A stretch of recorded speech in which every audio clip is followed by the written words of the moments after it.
So here's an example of how deconstructing religious ideas and learning more about what scientists have discovered can help improve our lives and our children's lives. Have you ever heard people joke online about their parents hitting them, smacking them, yelling at them when they were kids because they were really difficult or didn't obey well when they were kids?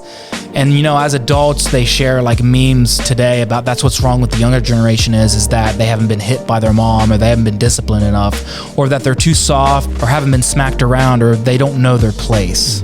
So let me set up a scenario for you. Let's say there are two children. One is able to sit and obey their parents, but the other is hyper, he's loud, cannot sit still. Historically, the kid that moved a lot would be punished because they were being sinful or disobeying their parents. Scientists have discovered a thing called sensory processing disorder, which is a condition in which the brain has trouble receiving and responding information that comes through the senses. And so inside of this, specifically, I want to talk about sensory seeking behavior. So these are kids in which they will seek out lots of sensory input to give their bodies more feedback to their systems. They will do this by jumping, spinning, swinging, crashing, and other movements. Sensory seeking can also be behaviors like including trying to touch everything in their environment or running into objects or people in their environments. Now, with that information, religious, dogmatic teaching will say that child needs to be disciplined and needs to know their place by hitting them to make them stop. There's a belief in a lot of Christian circles that children are inherently evil, and it's the parents' job to discipline them out of it. Now, psychologists will say you need to put that child on Ritalin. I say you need to put that child on paddling. Give me 15 minutes with that child and we'll fix that mess. The Bible says rebellion is locked in the heart of a child, but the rod of instruction will drive it far from it. It says, don't spare the rod for their much crying, for in doing so you will deliver their soul from hell.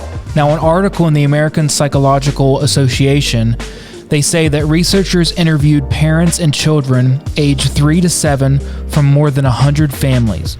Children who were physically punished were more likely to endorse hitting as a means of resolving their conflicts with peers and siblings. One of the researchers, Kasdan, says, you cannot punish out these behaviors that you don't want. Now, I believe that the Bible really is saying to hit or strike a child with a rod. Some disagree, but moreover, people generally have used these verses to mean hitting children as a form of discipline. Here's a pastor saying that his parents spanking him showed him what substitutionary atonement meant.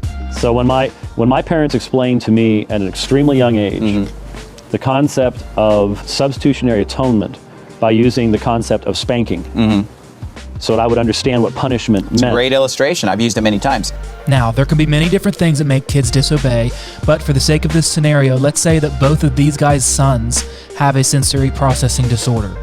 They would be reverting to hitting them to get them to stop the behavior. We know by modern science is that child is not choosing his brain to want more input and is struggling to obey because his sensory processing needs more input.